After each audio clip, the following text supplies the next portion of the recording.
మన దృష్టిని బట్టి సృష్టి ఉంటుందని చెప్పి మన వాళ్ళు చెప్పారు. దృష్టిని బట్టి సృష్టి సార్.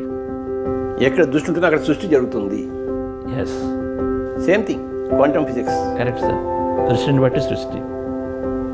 సో ఈ పాండమిక్ సమయంలో కరోనా వస్తుందా రాదా, అది సృష్టింపబడుతుందా లేదా, మనకి పక్కవాడికి వచ్చింది, వాడు సృష్టించున్నాడు, కానీ నేను సృష్టించుకుంటా లేదా అని నా యొక్క దృష్టి మీద ఆధారపడి ఉంటుంది.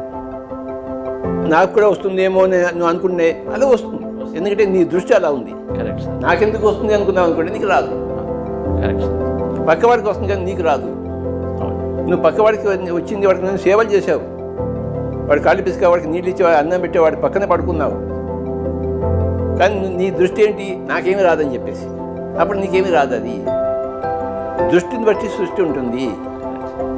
ఇదే క్వాంటమ్ ఫిజిక్స్ యొక్క ప్రిన్సిపల్, ఇదే ఆధ్యాత్మికత యొక్క ప్రిన్సిపల్, ఇదే జీవిత సిద్ధాంతం.